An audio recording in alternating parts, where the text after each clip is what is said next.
जय हिंद स्टूडेंट। हमारे चैनल का उद्देश्य आप सभी को सभी विषय का कंसेप्ट रूप से तैयारी कराना है, जिससे आप सभी अपने गोल को प्राप्त कर सकें तथा सफल स्टूडेंट बन सकें।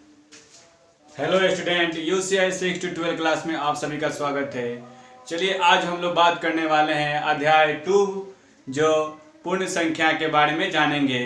अध्याय के बारे में जानेंगे और इससे रिलेटेड कुछ थ्योरम पर हम लोग चर्चा करेंगे। चलिए सर्वप्रथम बात करते हैं प्रकृत संख्या, यानी हम लोग जब हम गिनती करते हैं तो हमारे सम्मुख एक प्राकृतिक संख्याएं आती है जिसको हम लोग प्रकृत संख्या कहते हैं। उसको हम लोग क्या कहते हैं? नेचुरल संख्या कहते हैं। यानी प्रकृत संख्या का डिफिनीशन होगा कि गिनती की संख्या को प्रकृत संख्या कहते हैं। जैसे 1, 2, 3, 4, 5, 6 ये सभी क्या हैं? ये सभी संख्याएं प्रकृत संख्या कहलाती हैं। वैसे अब हम लोग जानेंगे कि पूर्ण संख्या किसे कहते हैं। तो दोस्तों, गिनती की संख्या में ही जीरो को सम्मिलित कर लेने से बनी संख्या पूर्ण संख्या कहलाती है। जैसे 0, 1, 2, 3, 4, 5, 6 ये सभी संख्याएं क्या कहलाती हैं? पूर्ण संख्या कहलाती हैं। अब हम बात करने वाले हैं सम संख्या। तो सम संख्या वैसी संख्या होती है जिनको 2 से भाग देने पर उसका मान पूरा कट जाता है, उसे हम लोग सम संख्या कहते हैं। अब चर्चा करने वाले हैं विषम संख्या पर। तो विषम संख्या वैसी संख्या होती है जिसे 2 से भाग देने पर पूरा नहीं कटता है, उसका मान शेष के रूप में कुछ न कुछ आता है, उसे हम लोग विषम संख्या कहते हैं। सर्वप्रथम हम लोग जान लेंगे कि सम संख्या को हम लोग 2, 4, 6, 8, 10 के रूप में जानते हैं, क्योंकि अगर इन संख्या को भाग देंगे तो हमारा शेष क्या आएगा? 0 आएगा। जैसे मान लीजिए यही 8 ले लेते हैं, 8 को हम लोग 2 से भाग देते हैं तो 2 चौका 8, यानी ये 8 मेरा क्या हो गया? कट गया, यानी इसका शेष कुछ नहीं बचा, 0 बचा। तो ये संख्या क्या कहलाएगी? सम संख्या कहलाती है।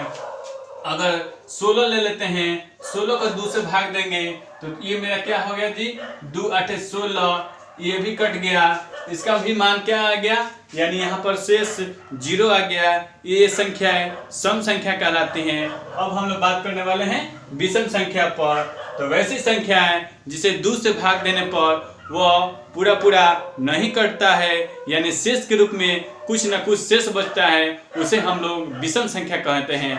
एग्जाम्पल के तौर पर मान लीजिए कि हम लोग 11 ले लिए, इसको 2 से भाग देंगे, 2 5 10, ये एक शेष बच गया, ये एक शेष बच गया। तो ये सब संख्या क्या कहलाती हैं? विषम संख्या कहलाती हैं। यानी वैसी संख्या जिनको 2 से भाग देने पर पूरा भाग नहीं लगता है, अर्थात कुछ न कुछ शेष बच जाता है, वह संख्याएं विषम संख्या कहलाती हैं।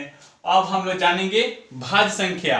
तो भाज्य संख्या वैसी संख्या होती है जिनको भाग देने पर वह कट जाता है, उसको हम लोग भाज्य संख्या कहते हैं। यानी वो खुद और किसी अन्य संख्या से भी भाग देने पर कट जाता है, तो वैसी संख्या को हम लोग भाज्य संख्या कहते हैं। और भाज्य संख्या की बात की जाए तो वैसी संख्या जो स्वयं और एक को छोड़कर किसी अन्य संख्या से नहीं कटता हो, वैसी संख्या अभाज्य संख्या कहलाती है।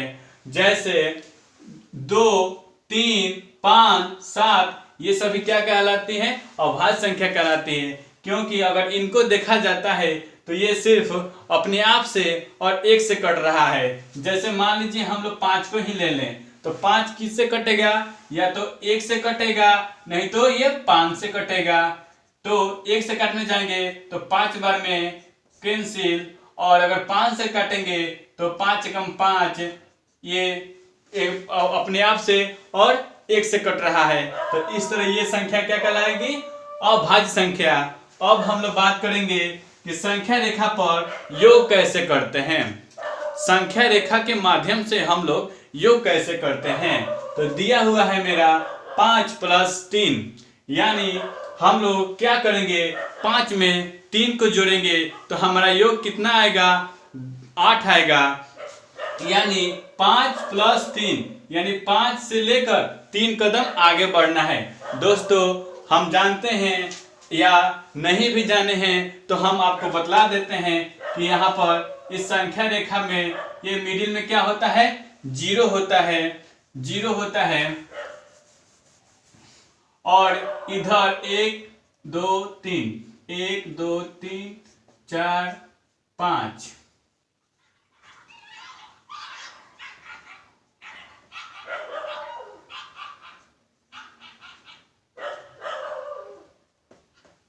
इधर संख्या।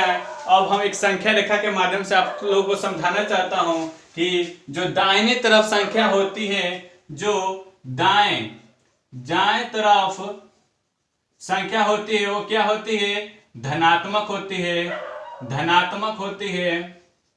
और जो बाएं तरफ होती है वो क्या होती है, ऋणात्मक होती है, ऋणात्मक होती है। तो हमको कहा गया है 5 + 3 यानी 5 के आगे 3 कदम बढ़ना है। तो हम 5 से गए 3 कदम यानी फर्स्ट कदम, सेकंड कदम, थर्ड कदम। तो थर्ड कदम पर हमें क्या मिला जी, 8 मिला। हमें कितना मिला, 8 मिला।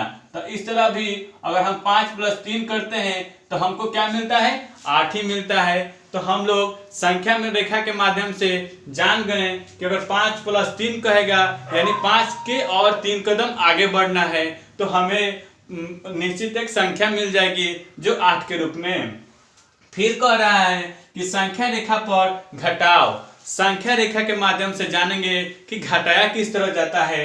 दिया हुआ है 8 - 3 यानी 8 में से -3 को -5 को करना है।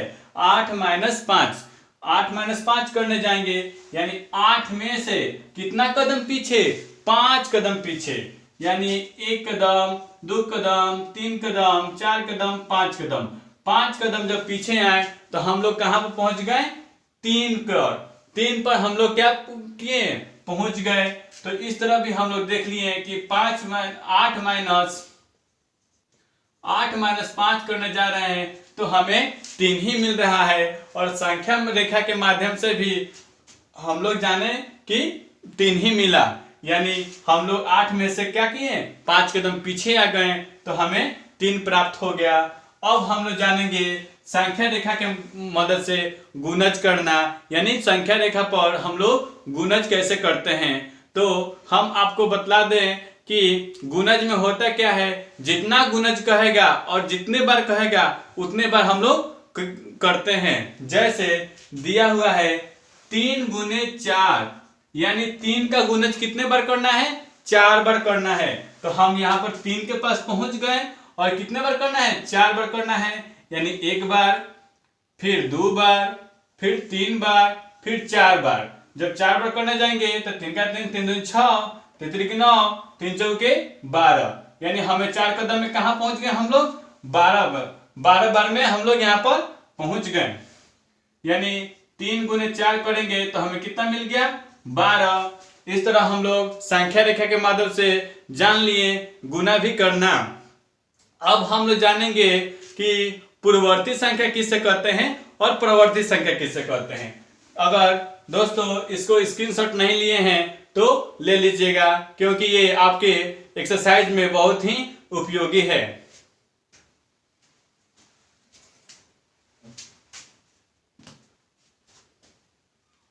चलते हैं अब अपने नेक्स्ट स्लाइड पर प्रवर्ती और पूर्ववर्ती पर चर्चा करने।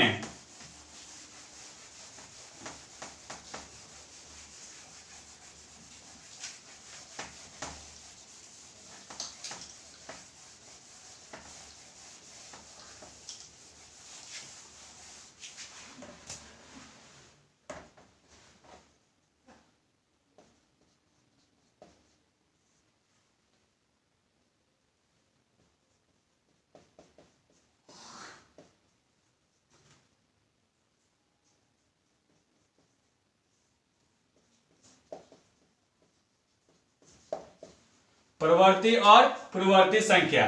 तो जानेंगे सर्वप्रथम कि प्रवर्ती संख्या किसे कहते हैं और पूर्ववर्ती संख्या किसे कहते हैं, इसका क्या क्या कंडीशन है, इसके बारे में हम लोग चर्चा करेंगे। तो सर्वप्रथम जानेंगे प्रवर्ती संख्या। प्रवर्ती संख्या वैसी संख्या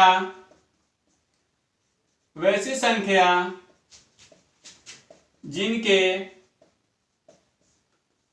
प्रारंभिक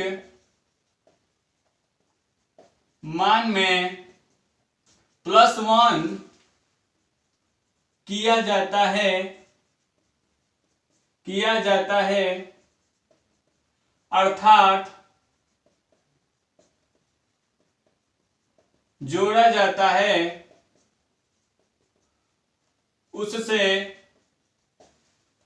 प्राप्त संख्या प्रवर्ती संख्या कहलाती है। दोस्तों हम लोग चर्चा कर रहे हैं प्रवर्ती संख्या। तो वैसी संख्या जिनके प्रारंभिक मान में +1 किया जाता है जिससे प्राप्त संख्या प्रवर्ती संख्या कहलाती है। जैसे मान लीजिए अगर आपको 15 दे दे और उसका पूछे कि इसका बताइए कि प्रवर्ती संख्या किसे कहते हैं, तो प्रवर्ती संख्या में क्या किया जाता है +1।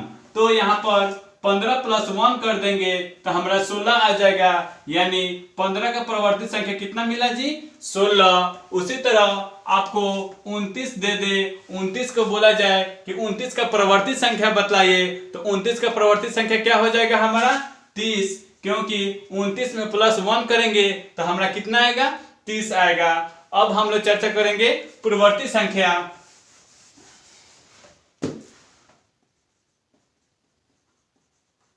पूर्ववर्ती संख्या वैसी संख्या जिनके प्रारंभिक मान में -1 किया जाता है अर्थात उसमें 1 घटाया जाता है, वैसी संख्या को पूर्ववर्ती संख्या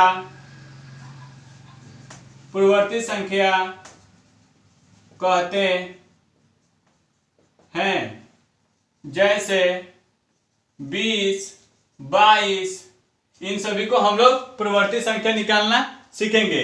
क्यों? पूर्ववर्ती संख्या में कह क्या रहा है कि वैसी संख्या जिनमें यानी उसके प्रारंभिक मान में -1 किया जाता है, यानी जितना दिया रहता है और उसका पूर्ववर्ती संख्या पूछ दे तो उसमें -1 करते हैं। जैसे 20 का पूर्ववर्ती संख्या पूछ रहा है तो इसमें क्या करेंगे -1 कर देंगे, जिससे हमारा कितना मिल जाएगा 19, यानी 20 का पूर्ववर्ती संख्या कितना हुआ 19। और 25 का पूर्ववर्ती संख्या कितना हो जाएगा, तो इसमें भी -1 कर देंगे, कितना हो गया 24। इस तरह पूर्ववर्ती और परवर्ती संख्या को हम अंतर के माध्यम से जान गए कि इसमें क्या क्या कंडीशन है। अगर पूर्ववर्ती संख्या कहे तो -1 करेंगे, अब परवर्ती संख्या कहे तो उसमें +1 करेंगे। आशा करता हूं कि इस थ्योरम के माध्यम से आपको इस अध्याय से रिलेटेड सभी फैक्ट अच्छी तरह से जानकारी हो गई होगी। अब हम लोग चलते हैं अपने अध्याय के ऊपर। चलिए अब हम लोग बात करने वाले हैं क्वेश्चन के ऊपर। क्वेश्चन मेरा फर्स्ट क्या कह रहा है कि निम्नलिखित के ठीक बाद वाली संख्या लिखिए, यानी कोई भी संख्या को हम लोग उसके बाद वाली संख्या उसके पहले वाली संख्या इस क्वेश्चन के माध्यम से जानेंगे। तो फर्स्ट मेरा क्वेश्चन कह रहा है कि निम्नलिखित की ठीक बाद वाली संख्या को लिखिए, यानी मेरा फर्स्ट क्वेश्चन ए नंबर में है कि 99,999 के ठीक बाद वाली संख्या क्या होगी। तो बाद वाली संख्या निकालने के लिए हम लोग उसमें क्या करते हैं +1 करते हैं। जैसे मान लीजिए कि आप ही से कह दिया जाए कि 18 का बाद वाली संख्या लिखिए, यानी 18 का बाद संख्या कौन सी होगी, तो आप क्या कीजिएगा कि इसमें +1 कर दीजिएगा तो हमारा 19 मिल जाएगा, जो कि 18 का क्या हुआ जी, 18 का बाद वाली संख्या हो गया। उसी तरह हम अपने फर्स्ट क्वेश्चन में बाद वाली संख्या को निकालना सीखेंगे। तो देख रहे हैं कि 99,999 को बाद वाली संख्या पूछा गया है, तो इसमें हम लोग +1 कर देते हैं। तो इससे हमारा कितना मिल जाता है, 9 1 10 के 0 हार्सिन 1, 9 1 10 के 0 हार्सिन 1, 9 1 10 के 0 हार्सिन 1, 9 1 10 के 0 हार्सिन 1, 9 1 10, यानी इकाई दहाई सैकड़ा हजार 10,000 लाख, यानी 1 लाख हमारा क्या हुआ जी, 1 लाख हमारा मिला। यानी 99,999 की बाद वाली संख्या क्या हो गया जी, 1 लाख। उसी तरह 800, यानी बी नंबर क्वेश्चन है मेरा, 800 का बाद वाली संख्या क्या होगा, तो 800 में +1 कर देंगे तो हमारा कितना आ जाएगा, 801। उसी तरह 3 नंबर क्वेश्चन कर रहा है कि 989 की बाद की संख्या बतलाएं। 989 की बाद की संख्या में क्या करेंगे, बाद की संख्या निकालने के लिए +1 कर देते हैं। तो इस तरह हमारा कितना आ जाएगा, 980। 980 हमारा बनकर तैयार हो गया। फिर उसी तरह 1000 की बाद की संख्या पूछा है, तो इसमें भी हम लोग +1 कर देंगे। इस तरह हमारा कितना आ जाएगा, 1001 हमारा आंसर के रूप में आ जाएगा। फिर क्वेश्चन नंबर 2 पर चलते हैं। तो क्वेश्चन 2 क्या कह रहा है कि निम्नलिखित की ठीक पहले की संख्या, ठीक पहले की संख्या, यानी जो भी संख्या दिया है उसके ठीक पहले की संख्या निकालना है। यानी हम लोग एक एग्जाम्पल के तौर पर लेते हैं कि अगर पहले की संख्या निकालने को कह दिया जाए तो जो संख्या दिया रहता है उसमें से -1 कर लेते हैं। अगर 27 की पहली की संख्या पूछ दिया जाए कि 27 का पहली की संख्या बताइए, तो इसमें हम लोग क्या करेंगे, -1 कर लेंगे तो हमारे पहले की संख्या निकल कर तैयार हो जाएगा। तो इसमें क्या हो गया जी, ये हमारा 26 हो गया। जो ये 27 की पहली की संख्या क्या हो गया जी, 26। उसी तरह हम लोग यहाँ पर देखेंगे कि 1 लाख में पहली संख्या पूछा गया है, तो -1 कर देंगे तो यहाँ पर हमारा कितना आ जाएगा, इसमें से हासिल ले लेंगे तो ये 10 हो गया। 10 में से 9 गया, 9, यहाँ पर भी 9, यहाँ पर भी 9, यहाँ पर भी 9, यहाँ पर भी 9, यानी 99,999 हमारा क्या हो जाएगा, आंसर हो जाएगा। फिर 100 में पहली संख्या निकालना है, तो इसमें भी -1 कर देंगे तो इस तरह हमारा क्या हो जाएगा, 99 आंसर हो जाएगा।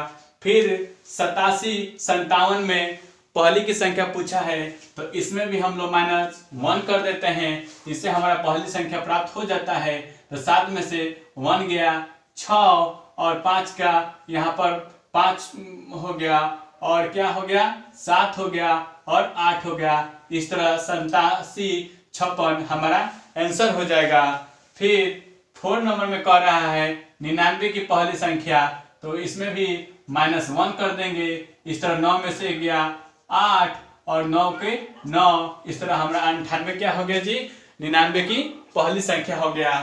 फिर कह रहा है क्वेश्चन नंबर 3 में कि सबसे छोटी पूर्ण संख्या कौन है, यानी आपसे पूछा गया है कि बतलाइए कि सबसे छोटी पूर्ण संख्या क्या कौन सी है। तो सबसे छोटी पूर्ण संख्या 0 है, क्योंकि हम लोग पूर्ण संख्या का डेफिनेशन थ्योरम में पढ़ा था कि गिनती की संख्या में अगर 0 को सम्मिलित कर लेने से बनी संख्या पूर्ण संख्या कहलाती है। तो हमारा 0 क्या हुआ जी, सबसे छोटी पूर्ण संख्या हुआ। अब हम लोग जानेंगे 4th नंबर क्वेश्चन में कि निम्नलिखित की प्रवर्ती संख्या क्या है, यानी निम्नलिखित की प्रवर्ती संख्या बतलाएं। यानी जो भी संख्या दिया है उसका प्रवर्ती संख्या निकालेंगे। तो हम लोग थ्योरम में पढ़े थे, अभी भी पढ़ रहे हैं। अगर प्रवर्ती संख्या निकालने को कहे तो +1 करते हैं, कितना क्या करते हैं, +1 करते हैं। अगर प्रवर्ती संख्या पूछे तो -1 करते हैं। ठीक है दोस्तों, इसको ध्यान में रखते हुए हम लोग क्वेश्चन को हल करेंगे। अब क्वेश्चन नंबर 4 कह रहा है प्रवर्ती संख्या निकाले, यानी इसमें क्या करेंगे, +1 कर देंगे। +1 करने के बाद से मेरा कितना आ जाएगा, 54,896 है। तो यहाँ पर कितना हो जाएगा, 54,897। ये इसमें हम +1 किए तो हमारा आंसर 54,897 मिला। अब नेक्स्ट क्या कर रहा है, 8765 में का प्रवर्ती संख्या बतलाएं, तो इसमें भी +1 कर लेंगे तो कितना आ जाएगा 8766, यानी 8766 क्या होगा मेरा प्रवर्ती संख्या हो गया। फिर उसी तरह क्वेश्चन नंबर सी में दिया हुआ है 543 का प्रवर्ती संख्या बतलाएं, तो इसमें भी +1 कर लेंगे और 500 हमारा 44 बनकर तैयार हो जाएगा। फिर दिया हुआ है 28 का प्रवर्ती संख्या बतलाएं, तो +1 कर देंगे, हमारा 29 हो गया। फिर यहाँ पर दिया है 9,999 का प्रवर्ती संख्या बतलाएं, तो प्रवर्ती संख्या निकालने के लिए +1, हाँ ये इसको ध्यान रखिएगा, प्रवर्ती संख्या निकालने के लिए +1। तो इसमें भी हम लोग क्या करेंगे +1 करेंगे, और +1 करने के बाद से 9 एगो 10 के 0 हर्षिन 1, 9 एक 10 के 0 हर्षिन 1, 9 एक 10 के 0 हर्षिन 1, 9 एगो 10 गो। तो यहाँ पर हमारा कितना मिला जी 10,000। यहाँ पर हमारा कितना आंसर हुआ 10,000। फिर कह रहा है क्वेश्चन नंबर 5 में निम्नलिखित की पूर्ववर्ती संख्या बतलाएं, पूर्ववर्ती संख्या बतलाएं। अगर आपसे हम कह दें कि बतलाइए कि 50 का पूर्ववर्ती संख्या क्या होता है, तो पूर्ववर्ती संख्या निकालने के लिए -1 करते हैं, तो यहाँ पर हम -1 कर लेंगे तो हमारा कितना हो जाएगा 49 हो जाएगा। अब हम लोग आते हैं अपने क्वेश्चन पर। क्वेश्चन क्या कर रहा है कि निम्नलिखित की पूर्ववर्ती संख्या बतलाएं। क्वेश्चन मेरा फर्स्ट है 8,76,542। इसका पूर्ववर्ती संख्या निकालने जाएंगे तो -1 कर देते हैं, तो -1 कर लेंगे तो कितना मिलेगा 8,76,541। फिर 99 का पूर्ववर्ती संख्या बतलाना है, तो 99 में क्या करेंगे -1 कर लेंगे, तो इस तरह कितना मिला मेरा 98। फिर कह रहा है 101 का पूर्ववर्ती संख्या निकालिए, तो 101 में -1 कर लेंगे तो हमारा कितना मिलेगा 100 मिलेगा। फिर उसी तरह 4567 का पूर्ववर्ती संख्या बतलाएं, तो -1 कर लेंगे तो कितना मिलेगा 4566। फिर उसी तरह ई नंबर क्वेश्चन में है कि 1 लाख का पूर्ववर्ती संख्या बतलाएं, तो पूर्ववर्ती संख्या निकालने के लिए -1 करते हैं, तो 10 में से 1 गया 9, यहाँ पर भी 9, यहाँ पर भी 9, यहाँ पर भी 9, यहाँ पर भी 9, यानी 99,900 से 99 हमारा क्या हो गया, इसका आंसर हो गया 99,999 हमारा आंसर हो गया। फिर कह रहा है कि 50 से क्वेश्चन नंबर 6 में कह रहा है कि 50 से 80 के बीच कितनी पूर्ण संख्या है लिखिए, यानी इससे यानी 50 से और 80 के बीच में जो भी पूर्ण संख्या है उनको हम लोग लिखना है। तो हम लोग 50 से लिखने जा रहे हैं 50, 51, 52, 53, 54, 55, 56, 57, 58, 59, 60, 61, 62, 63, 64, 65, 66, 67, 68, 69, 70, 71, 72, 73, 74, 75, 76, 77, 78, 79, हाँ इतना ही तक रहने देंगे, क्योंकि हमको बोला गया है 50 से 80 के बीच, यानी 80 के बीच यानी 50 से 80 के बीच, तो हम लोग कितना ले लेंगे 51 से ले लेंगे, 51 से लेंगे, सॉरी 51 से लेंगे, कितना से लेंगे 51 से लेंगे और 89 तक ले 79 तक ले, इतना हम लोग क्या कर लिए, इसके बीच के पूर्ण संख्या को हम लोग लिख दिए। अब कह रहा है कि संख्या रेखा के आधार पर बताएं कि निम्नलिखित युग्म में से कौन सी संख्या बड़ी है, यानी संख्या रेखा के आधार पर हम लोग जानेंगे कि कौन सी रेखा बड़ी है। तो सर्वप्रथम ए नंबर पर क्वेश्चन पर गौर कर रहे हैं, तो दिया हुआ है कितना मेरा 503 और 530, यानी 503 से या 530 कितना आगे जाना होगा, कितना कदम आगे जाना होगा हमें, तो 27 कदम, यानी 27 कदम जाएंगे तो हम 530 के पास पहुंच जाएंगे। तो इसमें हमको कितना मिला 27, इसमें कितना मिला हमें? 27 कदम हम लोग आगे जाएंगे तो हम लोग 30 के पास पहुंच जाएंगे। चलिए इसको हम लोग एक एग्जाम्पल के तौर पर समझाते हैं आपको।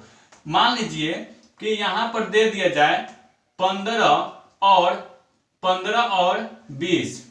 15 और 20 में एक संख्या रेखा के आधार पर इसको समझाना है, तो हम लोग क्या कर लेंगे, एक संख्या रेखा पार लेंगे।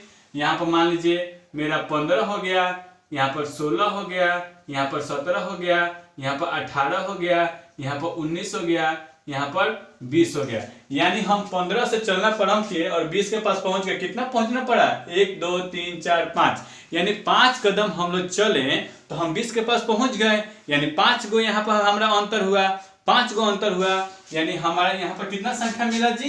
5 ठो मिला था। यहाँ पर कितना संख्या मिला मुझे? 5 ठो मिला। तो यहाँ इसी एग्जाम्पल के तौर पर हम यहाँ पर भी समझेंगे कि 503 दिया हुआ है और 530 है। यानी 503 और 530 में कितना हम कदम आगे जाएंगे कि हम लोग 530 के पास पहुंच जाएंगे?